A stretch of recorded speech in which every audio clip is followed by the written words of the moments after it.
This is the Sourceseeker Hour. I am your host, Baruti Carl Alexander. Blessings, blessings. Those of you who do not know, I recently had a hospitalization of sickness, and I am so blessed to be back here, and I'm so thankful. It's such a joy, and it's a very important subject to discuss. Why are teachers leaving, and why are there few to replace them? There are so many discussions we can have on that subject. I sent a group of questions to our guests, and I wanted them to dive into them. But first, I want them to introduce themselves. First, I'll introduce myself. Again, I'm Baruti Carl Alexander, and I've been a teacher for over 30 years. So I have a lot to say on this subject. I have a lot to say, and the questions I pose, each one of those I have had to deal with.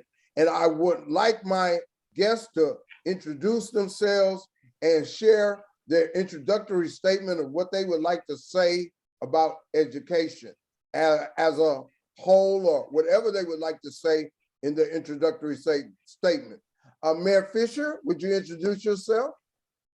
Yes, I'm Dr. Fischer with Crockett, Living Crockett, retired educator from public school, currently work part-time with Sam Houston State University, have a background in criminal justice, goes real well today. And I'm an ordained minister, and pretty much I'm just kind of going to flow along with everybody else. I do have some comments about it because I think it's a powerful subject. It's one that everybody has a lot of inquiries about right now. So as it goes through, I'll just kind of share my point of view on each of the questions that you presented. And thank you so much for the invitation. Yes, ma'am, you're very, very welcome. Kamaria speaks. Introduce yourself and say what you would like to say. Well, first and foremost, I just want to say how excited I am to see you back and healthy and well. I was praying for you relentlessly, and I'm really glad to hear that your daughter was, keeping everyone updated on your progress and on your health. So welcome back. Thank you, thank you, thank you. I'm also very excited that you have chosen this topic to jumpstart us into May, especially since this week is not only Principal Appreciation Day, but it's also Teacher Appreciation Week. So I think this is a fantastic way to celebrate educators and talk about issues at hand. I'm Kamaria Price Speaks. The kids call me Miss Price. I have been teaching for about 8 years. Now I did take this year off, but I'm looking into getting some additional new certifications and transition from elementary to secondary. So that takes some time. But I'm excited to be here, and that's it. Thank you very much. I also wanted to mention that this is mental health, I believe mental health month, I believe. I'm gonna get that clarified and so forth, but I was informed of that yesterday. Brother Delvin, please introduce yourself, sir. All right. First and foremost, I'd like to thank you for inviting me. And it's actually a funny story because I randomly just so happened to see your message, and I read the message that you sent, and I'm like, absolutely, any opportunity I get to talk about the particular subject that we're talking about tonight, I'm all over it. Anytime we get a chance to talk about our youth and teaching and the state of teaching and things like that, I'm all over it. I just want to be a part of that. So again, my name is Delvin Rodgers. I live in South Florida. I'm a K-5 specials teacher. So what that is I basically teach a subject of basic skills and communication. So with that, I teach that to kinder through 5th grade students. And typically my day consists of picking a topic, let's say, for instance, self-control. So I'll do that with K-5, and I'll just pick and choose different scenarios and situations, for them to get a grasp of what that particular topic is all about. That way, as they transition, from grade to grade, they can understand, okay, well, I need to do this, or I need to do that. So each week, there's a new topic, so like I said, one week may be self-control, next week may be respect, but within the subject that I teach, I'm able to kind of do it my way, but I pick things that kids would need to know in terms of life skill. So when they advance and move ahead, these are things that they're going to need to know. So may I ask a question?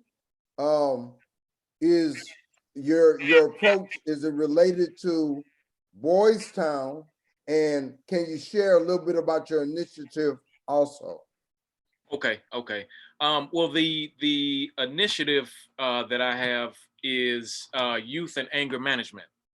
So for years, I would just sit around and just critique or see the news and watch our, young Black males, shoot it, with the shootings and killings and things like that. And I would just always be, I will always have something to say about that, and then years later, with getting, certifications and, anger management and things like that, I'm like, what can I do with that?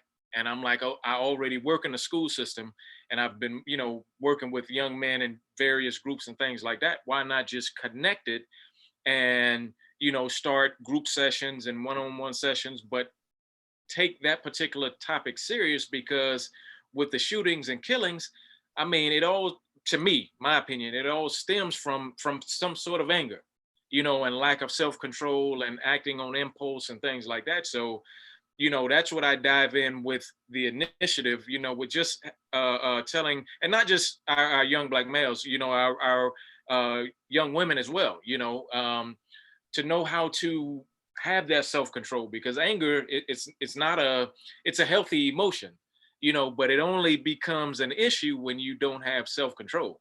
So those are some of the topics I discuss: emotional intelligence, self-control, conflict resolution, things that they need to know, as a young male or a young female, with learning that now, and not taking that into your adulthood, knowing how to, solve issues without it becoming a bigger problem. Understood. As a special ed teacher, I have dealt with young Black men. Of course, I deal with what's called life skill students at this time, but I've also dealt with what is called adaptive behavior students. So I've dealt with both of them. And one of the biggest problems I see is that they don't know or have the tools to be able to go through a process, to be able to go from point A to point B without getting caught up in the need for instant gratification. And I have a 23-year-old son also, so I see that in him also. But I have taught for 30 years, and I have taught many students that have had those difficulties in so many different ways. And a lot of the questions and the things I see are related to sometimes the futility of the industry. You sometimes feel so frustrated that you don't have the tools, you don't have the things you need to bring to bear to be able to help these kids, or they don't want to be helped. So all these things come into play and make it very, very difficult. And maybe these are the reasons that teachers are leaving. What do you say, Mayor Fischer? It's not that teachers, as you broke it down in what you gave us with the questions, it wasn't that they haven't had challenges one at a time. That's not unfamiliar to them. But I think right now, the reason you're seeing more of a crisis is more like the fear of the unknown. As an administrator, former administrative principal, central office person, and that kind of thing, it's always been where you had a little more control over what you could say to the teachers. but we've never been this way before. Not in our public schools where after the pandemic, and even in Texas, we've had weather, we've had floods, we've had tornadoes. The climate change has even affected so many children haven't even been able to be tested on the different grade levels. So I'm thinking that, like I said, I know it's not a quick situation, but when teachers go to dialogue, it's really not an open dialogue because the administrators and those that are in charge really don't know what the answers are.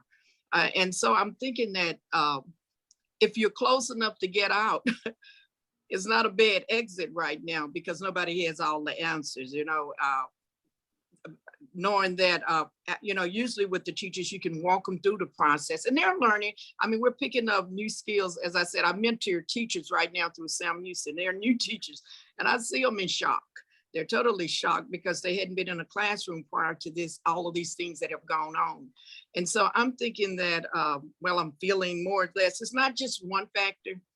It's just, it came so rapidly and so unexpectedly. And so the answers are not really there. I mean, we don't know if the pandemic is over. Is it going to do a recycle? We don't know if the climate is, we're going to have some more tornadoes. And even tonight, we're standing, waiting to see if anybody's around who's going to get hit by the tornadoes in this region. And they've just kind of gone rapidly. So it's a lot of factors. And like I said, I believe that under normal circumstances, one factor, maybe two, it would have been much more manageable. Yes, ma'am. I believe teachers were leaving and going out the door before COVID kind of hit and so forth. And there was a frustration even before that.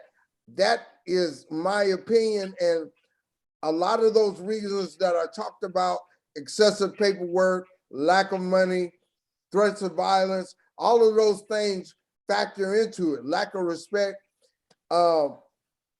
A lot of those things factor into it.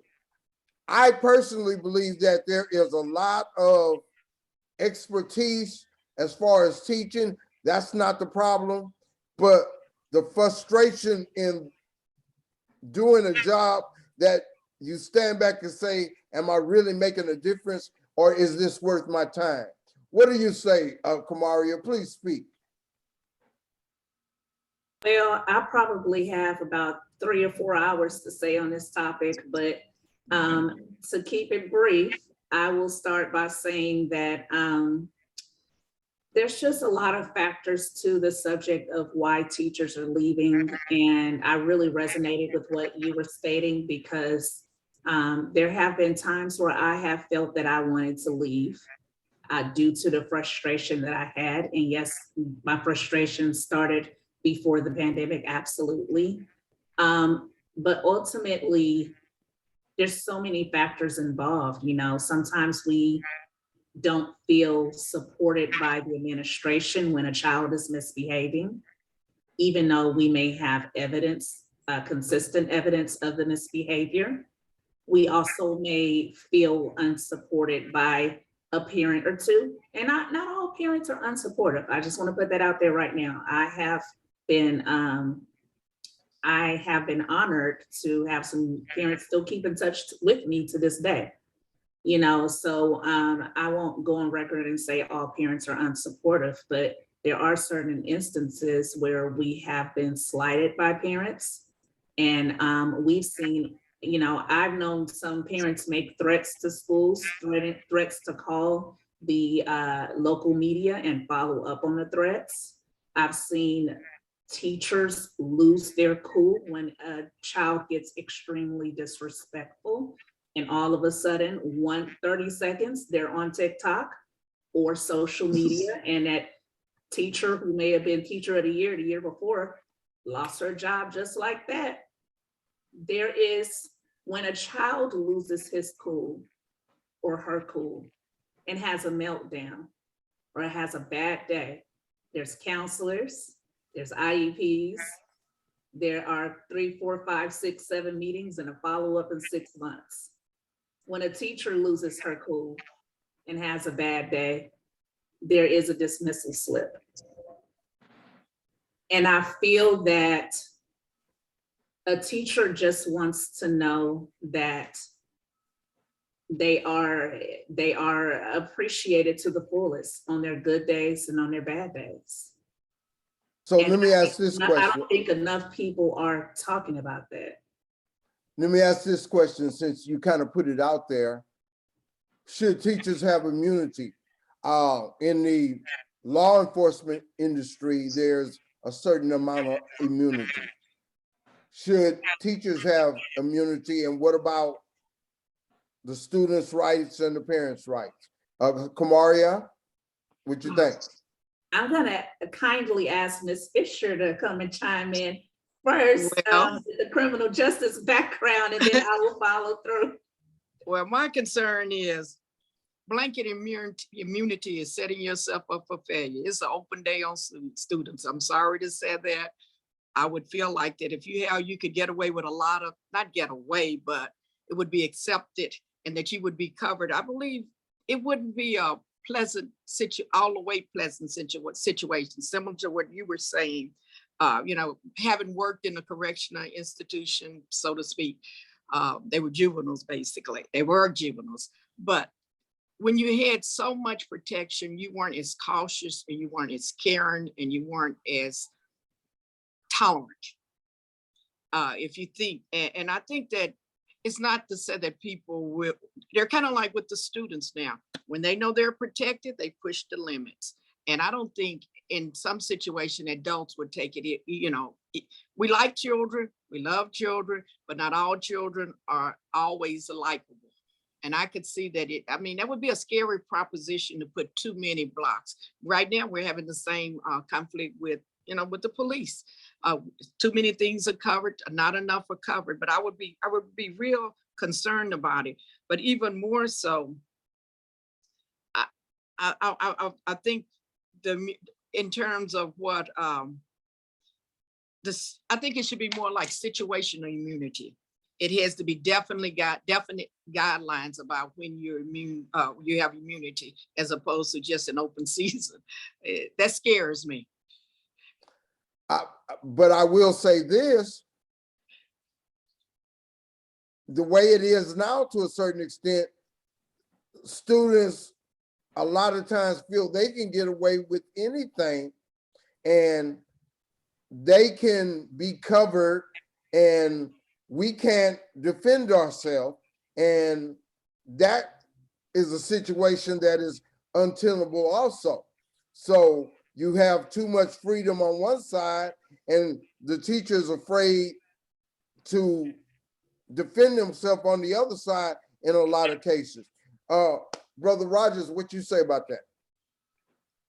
I would have to agree. I mean, with Dr. Fischer, in terms of you don't want it to be open season, because that could lead to a number of things, that just the one word I could use is chaos. But in terms of the original question, man, how much time do we have? Because it's so many factors, and here in South Florida, so many teachers are exiting for a number of things. Let's just go with cost of living here in South Florida is just, it's skyrocketed. So you have that, you have the salary, which doesn't, meet you halfway. So it's like, I'm barely surviving. I got to get another job on top of another job just to make ends meet, on top of, having to deal with several different attitudes, 365 days a year, or, you take that summer off to decompress, but it's like, for that one school year, you're just, I've seen to where teachers don't return, after that first year, because they're completely burnt out. Now, was COVID the cause of their exit? I wouldn't say that, because I've seen it beforehand, to where again, you don't have that parent involvement. You don't have that support from the parent, so you're trying to do as much as you can, but then it doubles back on you because you have that parent who somewhat has that entitlement, so they go straight to admin over your head, and now you don't know who's exactly on your side, because that parent has for lack of a better word, raised so much sand to where where do I stand? So all of that is on your shoulders, and it's like, okay, well, I could be doing this without so much stress. I don't have to take this exam or deal with Sue or John or their mom and their attitude and all of these thousands of emails. I could be doing this and be stress free. So it's just that's just some of the things that I've seen, heard, dealt with before. So that's some of the reasons. It's a lot going on, and people want to just make that quiet exit and do something a lot less demanding and stressful. I understand. As a teacher for 30 years, this is what I'm going to say. The number one reason is lack of respect.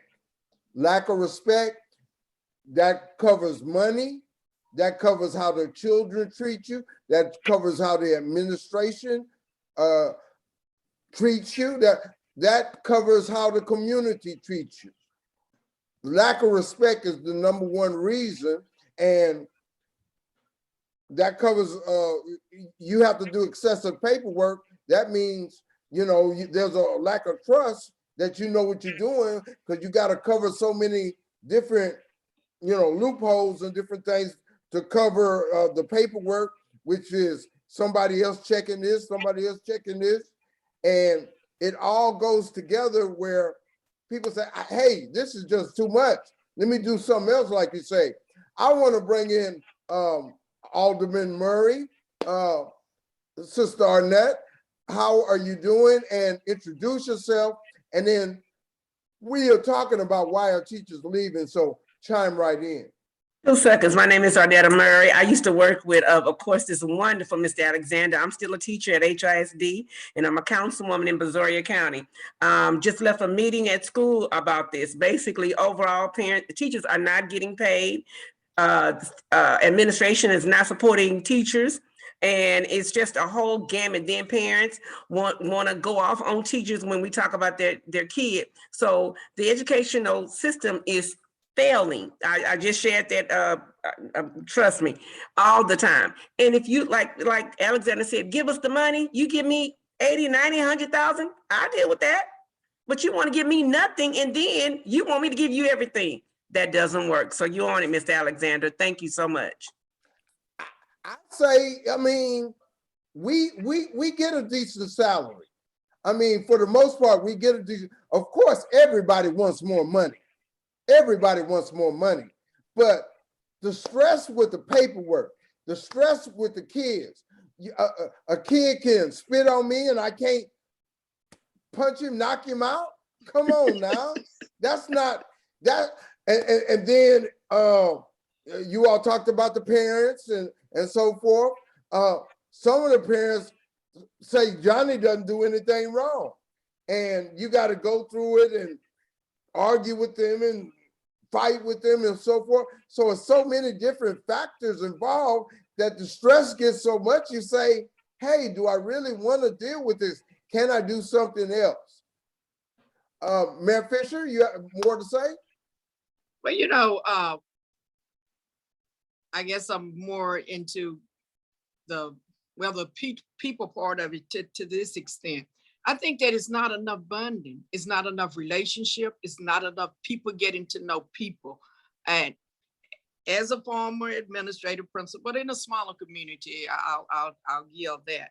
But the reality was, it has to be a point where there's an open dialogue, and administrators are flying in and out. So by the time you get to figure out what you're supported on, the administrators have changed. And so you start out almost every year on page one, not knowing if you're supported on this, not knowing, and by the time you get to know the person, they're gone again. And so it's such a repeat cycle until you're always just reinventing the wheel in terms of, are you supported or am I not supported? Is this a person I can depend on? Is this not a person? And I really think a lot of it has to do with that administrative part of it. I think we're leaving out a key part. I know the children are going to go so far, and I know the teachers, but the teachers are not sure if they're supported, but the administrators are not sure if they're supported, depending on who's in the top administration.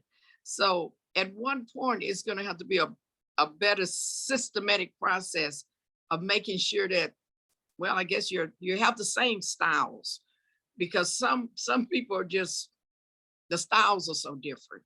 And I know a lot of teachers are moving around to find an administrator that they can work with better. You know, I have two kids, I have a daughter and a son that are in the educational system, and I've been for a while. And I've seen the difference when the administration changed from the different areas, one in the Houston area and one in Huntsville area. But it's the difference in the administration that leads to a lot of it too. Let me say this. Public education has a lot of different parts, community parts. You have the Hispanic community, the Asian community. You have a lot of different parts that you gotta try to mesh together also. So I bring in, is public education model, does it need to change? Do we need to have more community-based education? And how would that look? What do you think, Kamaria?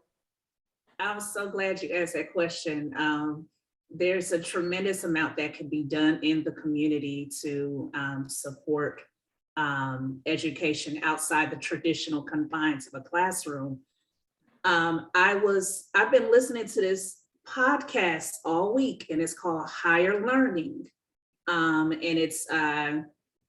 And I learned this week that there's a young man named Corey Brooks in Chicago, and he has raised $11 million to open up a community center and facility across the street from one of the most dangerous parks in the south of Chicago. And his thought was, well, maybe if we can just get those kids to cross the street from the park and go to this community center, maybe we can start to instill into them some of the values that could show them a different way.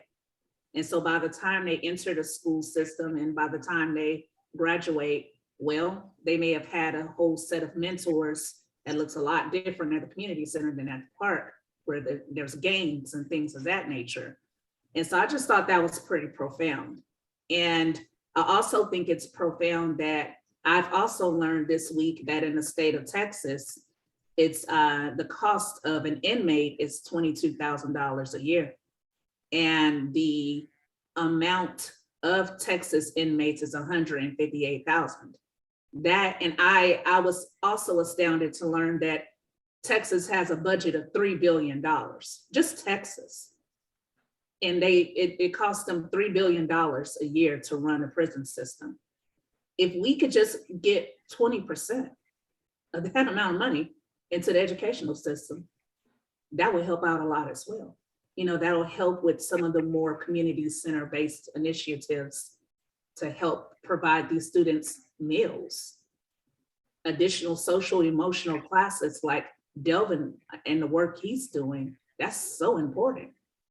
That helps kids to function better in a classroom when they have that social emotional support strategies and tools. I like that ideal. I like what you talked about the brother in Chicago. The one thing though is to be able to connect with those kids, to be able to connect with their mind, to be able to connect with their aspirations. It's not an easy thing. You look at here on the streets of Houston, you see young men homeless. You see young men that seem to be aimless and don't have a driven purpose that they have connected to.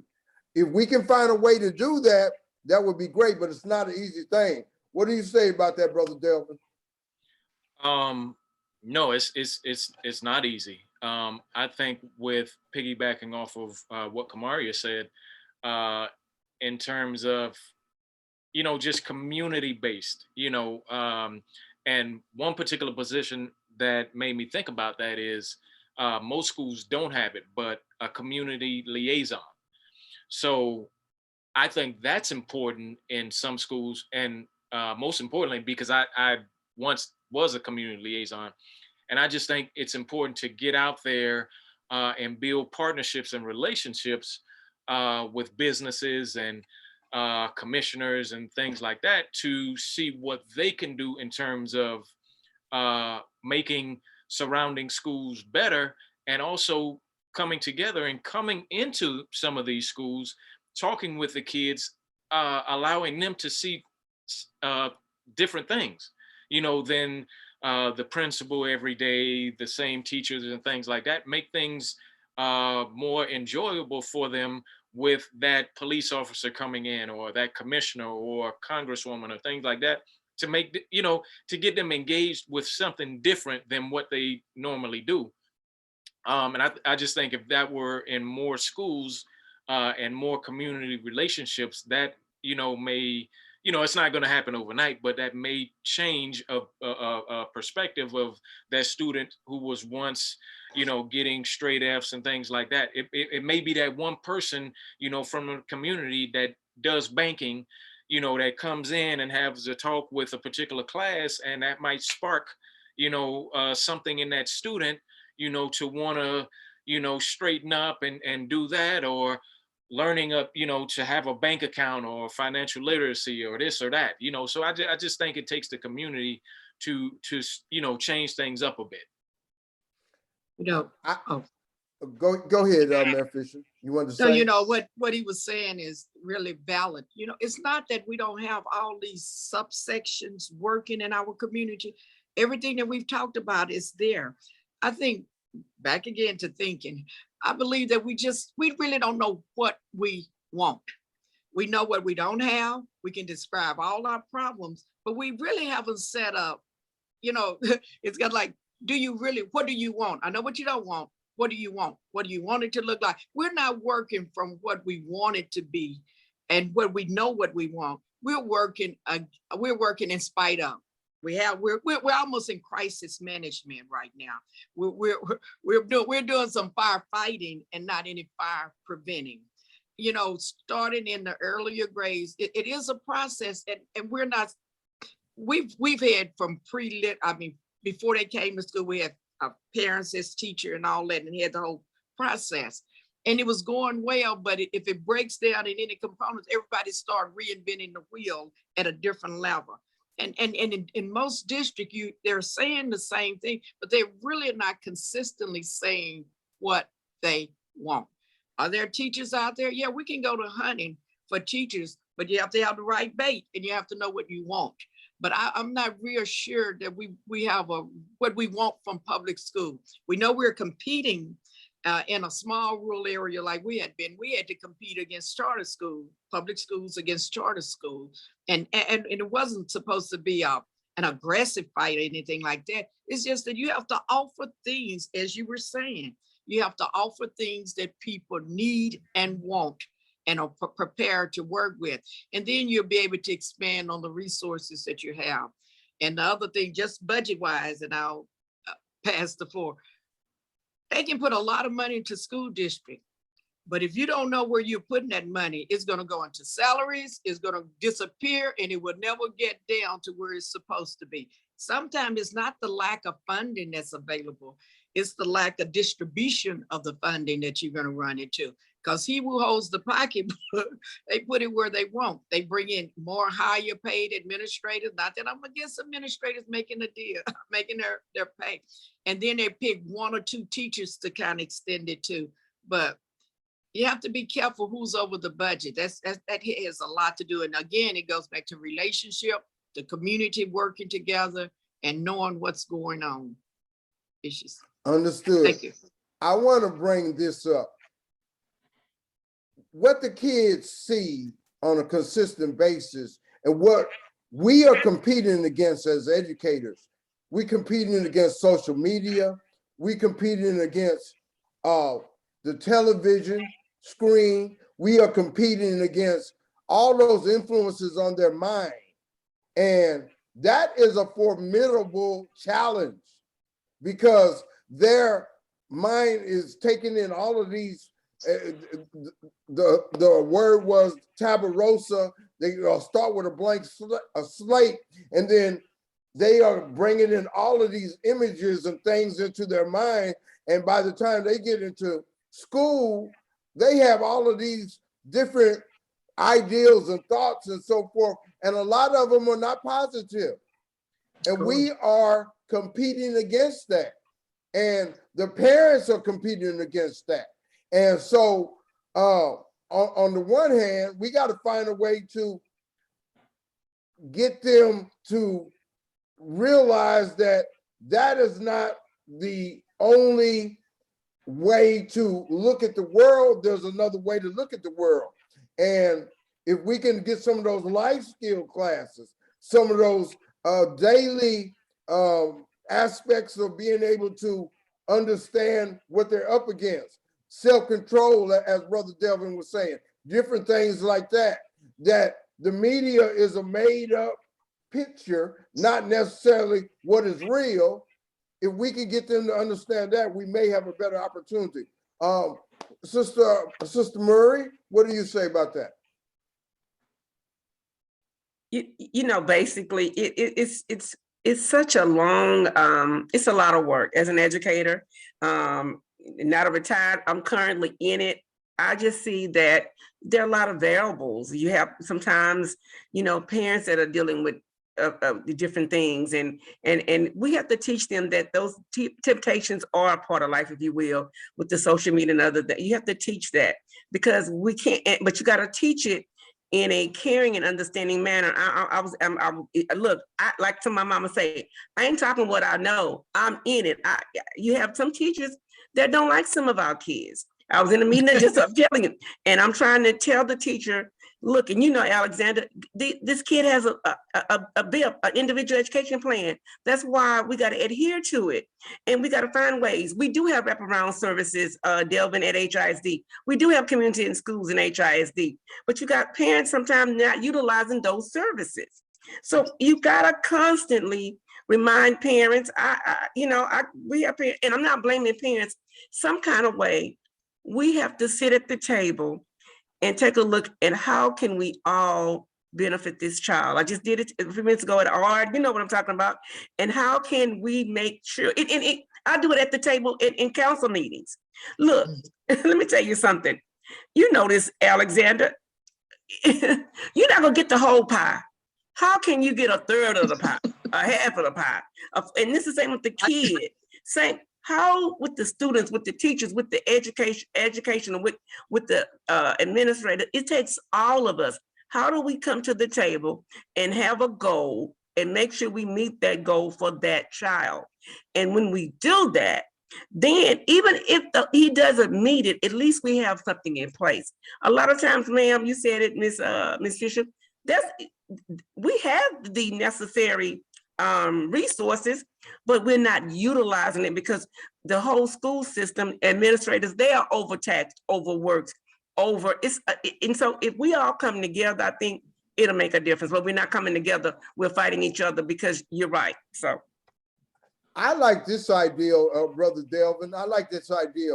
Hey, you know, just like we have a fire department, we could have a community liaison department, a group of professionals that go into the home, go into the school, go throughout the community, and they are dedicated to working and finding those kids that need help, those people that need help.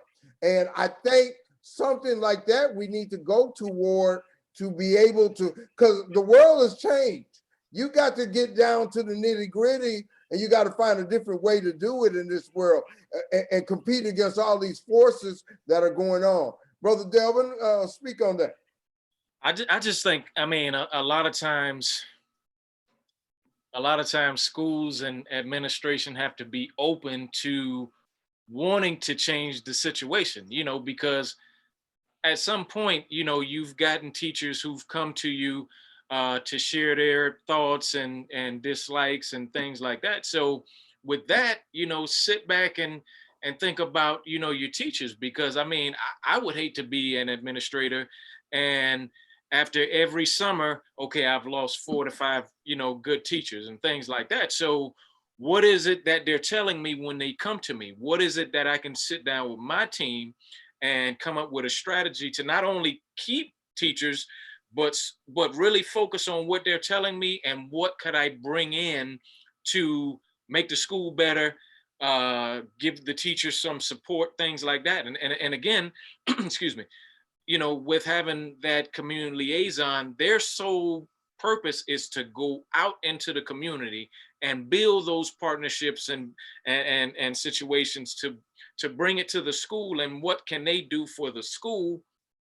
And it works. It helps. Again, it's not going to happen overnight, but you'll find those businesses and partnerships where they look forward to coming to schools and speaking with kids. And you want to change, students, over time. You're not going to change all of them, but you want to change some students and then make that load a little lighter for those teachers who are having issues. And again, you want to just show that support towards that teacher and not lose them, lose so many numbers every year. So I just think that's important. I agree.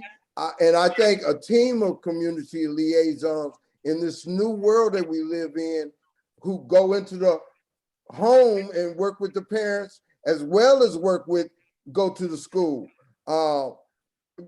go into the courtroom even, and be there with that student and assist the parent in the problems that they have. Different things like that I see as a way to help grow our educational system and help grow our society and our community. Sister Kamaria, you share, please. I'm just really absorbing and appreciating the commentary from all of you, to be very honest. And I was thinking about what Ms. Murray said about the conversations she had tonight with members of the community and stakeholders in the educational system. And I can't speak for all teachers because I won't try.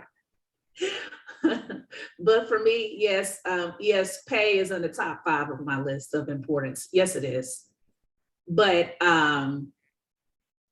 feeling acknowledged, appreciated, valued, and supported is higher. And that means a lot.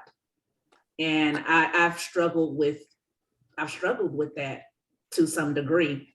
And then also, this is going to sound, simplistic, but a full-time aide the whole school year.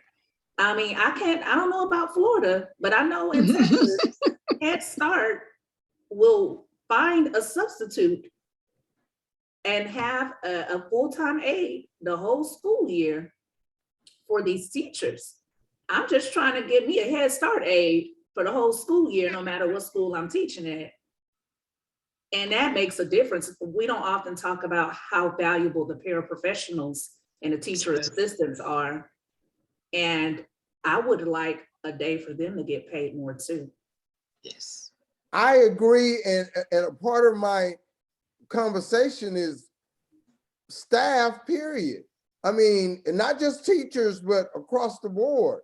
All educational staff are important, and all of us are needed and necessary, and all of us should get paid more. But the number one reason I hear is lack of respect, lack of appreciation. These are the number one reasons that I hear that people say, hey, I can't do this no more. I'm not getting treated fairly. I'm not getting treated correctly. And I just want to say, this is our 110th episode of the Sourceseeker Hour. We've been doing this for a while, and this is a very important show. and a critical issue in our community, in our society. Because if we don't get this right, our society is going to go down. We got to find a way to put more value into learning, into people growing their knowledge, into our kids growing their knowledge so that they can progress and grow. And as we start closing up, I want us to share about what we can do to enhance education, what's going on, why are teachers leaving, and what can we do to make things better. Kamaria, you want to talk about that? Teachers are leaving, you know, because they're not feeling like their voice is authenticated in a way that'll make true progress and growth in the classroom. And then when they do stay up until 2 in the morning, they barely get a glance in the hallway. They barely get a, "We appreciate you, Ms. Price." And so I feel that teachers just need to feel more appreciated. And what better way than Appreciation Week right here in May? It's really showing an authentic way. Not you can wear jeans for 5 days in a row. Yeah. In an authentic way, a handwritten note. We had a counselor who made it clear she wasn't just here for the kids, she was here for the teachers.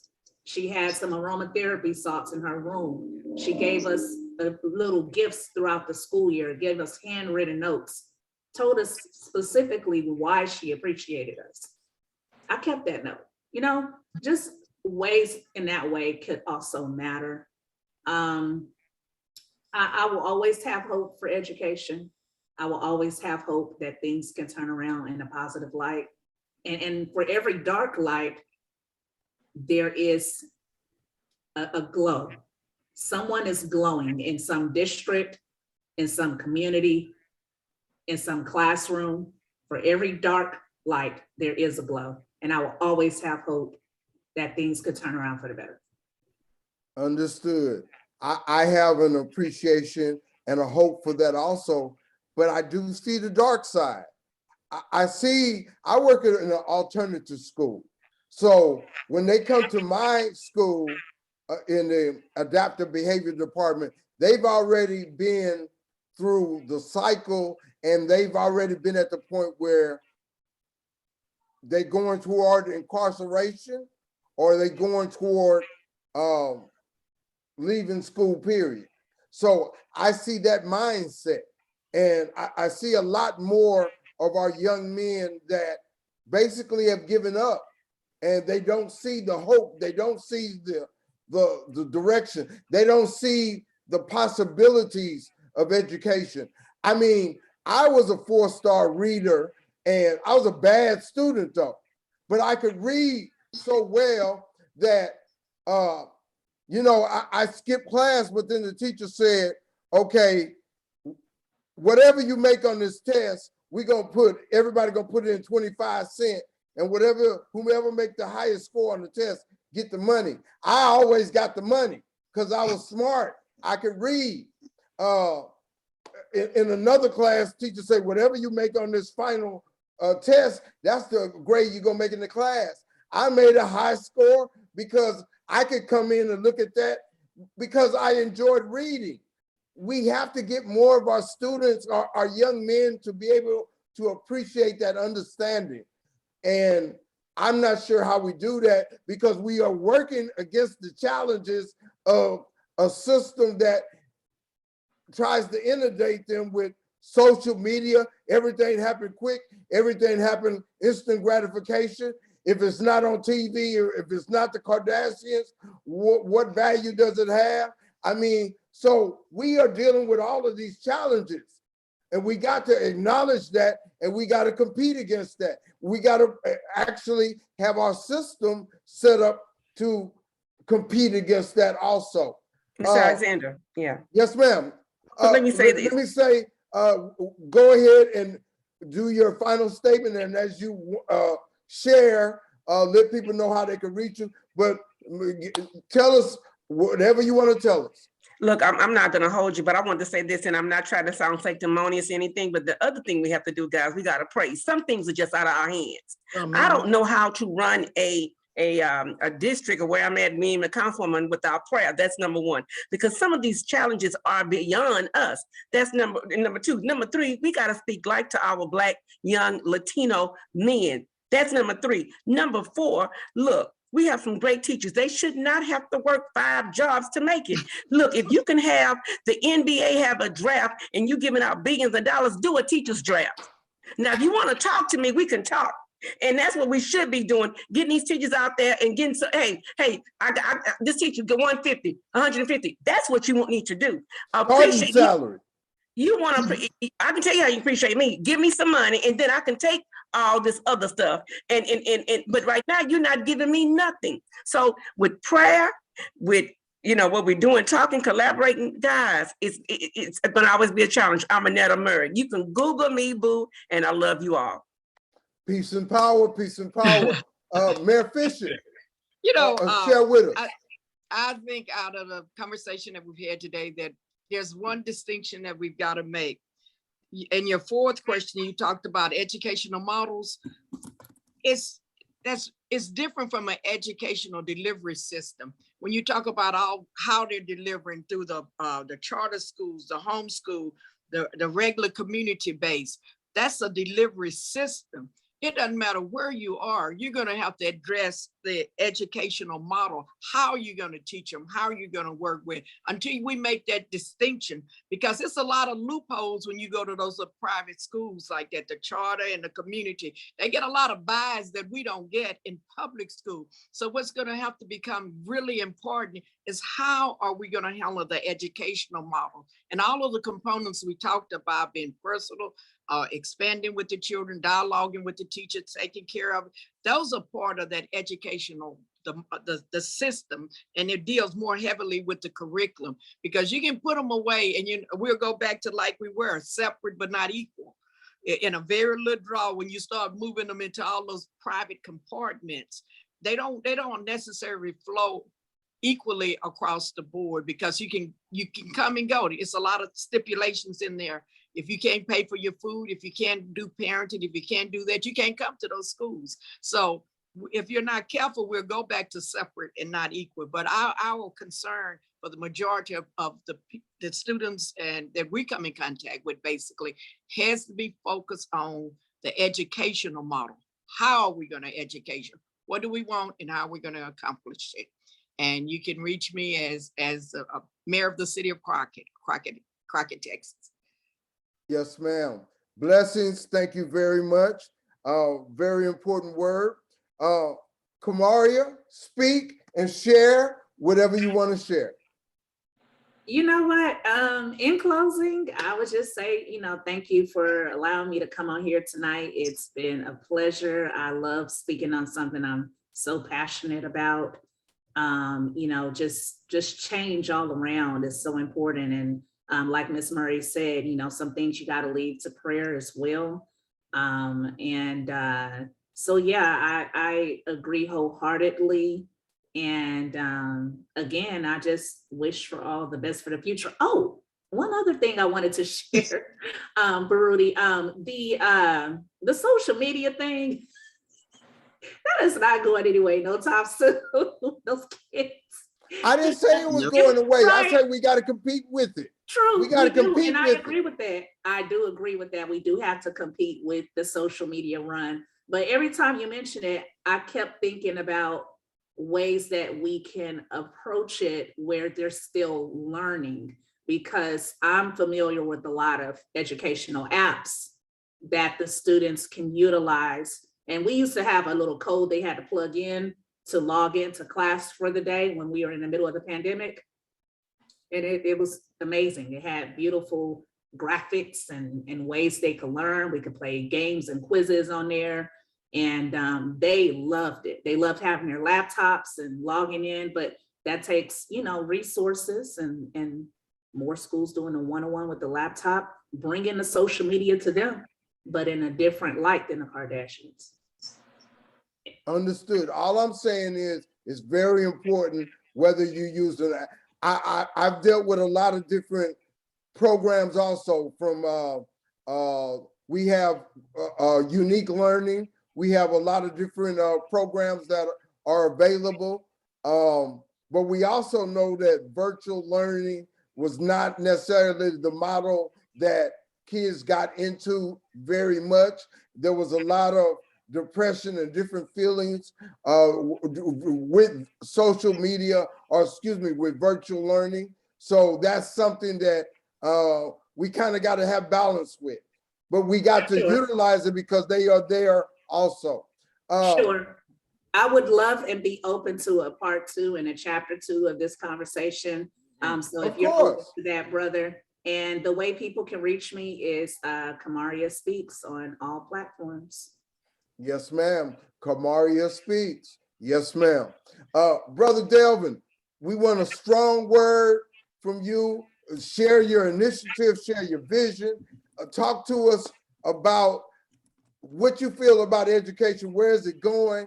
How can we get more teachers to stay? How can we address this critical issue? Brother Delvin. All right. Well, I'd just like to close us out with this was an amazing podcast. Like Kamaria said, we have to do a part 2. There's just so much more to talk about. We can't stop here. But in terms of education, I just think, you know, we're met with so many challenges, but if this is, you know, for you, you'll find a way to just, you know, overcome that and just, you know, strategize and come up with ideas, you know. And with social media, again, like Kamaria said, it's not going anywhere, you know, but it's also, I find it cool to try and understand, you know, why kids gravitate towards social media and, you know, YouTube and things like that, because most of the students I deal with, they have YouTube pages. So, you know, I find it fascinating, and then I ask questions, you know, and then with that, you can kind of start engaging kids because you see that that's a bright spot for them, you know. So if they have a page, okay, well, how many views do you have? You know, how many shares and this, that, and the other, you know. Sometimes they don't really know that aspect, but hey, okay, well, now they're going to start looking into it, you know. Well, hey, do you know how much money you can make from this, that, and the other with your content? You know, so I kind of, you know, rather than get upset, I don't want to hear about, you know, this and that, or your social media, you know, kind of engage with them, you know, because that's what I'm talking about. That's something that they enjoy, you know. So you can't really crush their spirit with something that they like to do on their off time. Now, granted, a lot of kids may not like math and this, that, and other, but them finding out about how many views they can have times the money that they can make off of doing something that they like, you know, now they're engaged, you know. So that kind of about percentage. You could talk to them about dividing and addition on the number of views they have and all that stuff. Just the smallest thing, you know, can change the situation, can change the atmosphere. You know, this might have been a troublesome kid, you know, but that's one thing that you and him connect on, or you and her connect on, and now we're building. We're slowly building, you know. So, you know, with education, again, like I said, if it's just that's just something that's in me, because that's the only jobs that I've ever had. I've always worked with kids. I've never had anything else outside of that. So that's what I know. You know, is the pay great? Of course not, you know. And it kind of, you know, makes you lean to the left or right. You know, do I want to continue doing this? You know, well, okay, well, I'll pick up another job and stuff like that. But, you know, you just have to make do, because this is something that you're used to doing and you want to see kids thrive. You know, for me, and working with young men and South Florida and the crime rate and, you know, the shootings and killings and, you know, for no reason and stuff like that. What's the large city in South Florida where you are? Well, I'm currently in Broward County. Oh, you're in Miami? Well, I grew up in Miami, but I live in Broward County now. So that's like Fort Lauderdale, Sunrise, okay, Pompano, stuff like that, you know. But the crime rate that I'm talking about, yeah, that occurs in Miami. And you find it where, you know, a lot of young teenage boys, you know, killings and shootings, but for no reason. you know, and again, social media may play a role and stuff like that, and you know, the little anger and this, that, and other, but it made me channel my resources to try and do something about that, because, you know, where's this anger stemming from? You know, what's causing that? You know, so when I talk to, you know, groups and things like that, you know, they don't know about self-control. They don't know about impulse. They if something happens, they want to act on it right away, because that's just them. You know, nobody has ever told them, well, you could do this or you could do that or take a step back or whatever. And they certainly don't know consequences, because, you know, we're killing another juvenile or an adult. You know, it's nothing to them. You know, and that's a sad society, because, you know, you could care less if you get caught or not. I want to act on it right now, and that's just what it is, you know. And I'm not saying it's, you know, a parental situation or parents are not around. It's just, it may be outside influence. It may be just something as small as nobody have ever sat down and spoke with them about, you know, that self-control or conflict, you know, It's solving a that part of conflict. the challenges of the society that we live in. I mean, because things are instant gratification, and that's what they see. And that's a part of the challenges that I'm talking about, working with the youth of today, and the challenges that they come across. They have instant gratification a lot of times in their heart, and we want to try to teach them how to go through a process, how to have self-control, how to get to the other side of what they are trying to accomplish. So I understand exactly what you're talking about. Yeah, and you know, and again, I just, you know, I find it exciting to, you know, speak with young males, you know, middle school, high school, to get them those key messages and key tools that they need, you know, and as they go into, you know, adulthood, but things that they need to know, so when they do reach that adulthood, they're not making those same mistakes as they were when they were, you know, young adults. You know, they're able to think about it, you know, because you got a split second before, you know, you're ready to make that decision. So, you know, if somebody bumps you in the hallway, boom, you know, your brain is telling you, you know, you got to figure out what to do, you know. So do you turn around and shove or this, that, and the other, or do you keep walking? Because it might have been a mistake, you know, but you act on impulse. Now it's something bigger than what it could have been. You know, it could have been prevented. So I just, you know, I try and give, you know, the young men and young ladies, I don't want to exclude them. I try to give them as many tools as possible. Of course, you're not gonna, you know, help all of them, you know, but that one or two, you know, young ladies or young men, they pick up on it, they ask questions, they engage, you know, you got something there. So I just go into it with, I'm gonna speak about, you know, what is, and if they get it, they get it, which I certainly hope that they do. If they don't, at some point, you know, kids always remember, you know, what you told them at some point. You know, they'll come back and say, I remember this and remember that. And I'll leave with this. I'll say maybe, I want to say 12 years ago, I worked at a high school in Miami. And fast forward, on Facebook, I was talking to one of the teachers that worked at the particular high school at the same time, and his students chimed in on what his post was about. But they saw I made a comment, and those same kids from back then remembered me and remembered some of the verbatim, remembered some of the stuff that I told them, and it was a super gratification and like a crazy feeling for them to remember that. Not only remember what I said, but just remember. You want kids to somewhat remember you too, because that feels good too. But it was just crazy. But you just always want to just do your best. You want to do your best and just hope for the best, you know, and hope that you have that support, you know, from parents and administration, and just at the end of the day, do your best. You know, like Miss Murray said, you know, give that prayer and fall back and hope all is well. That's it.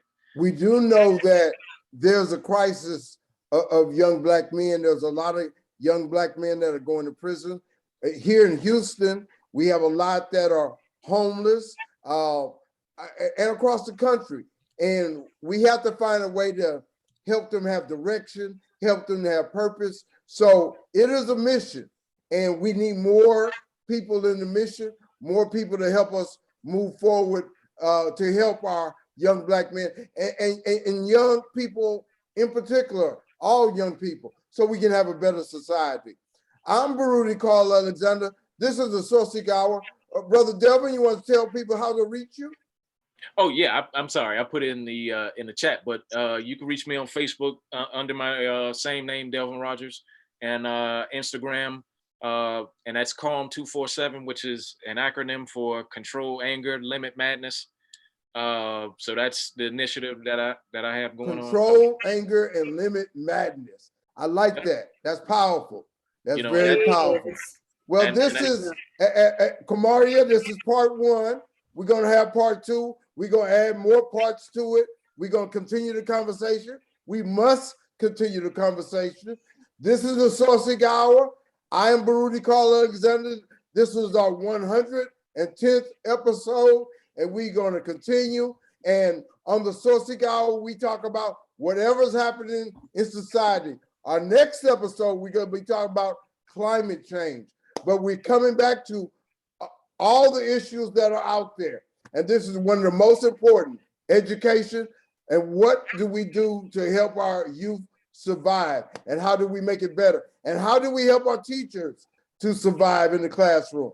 So we're going to continue talking about this. I'm Baruti Carl Alexander, and we'll see you next time on the Sourceseeker Hour.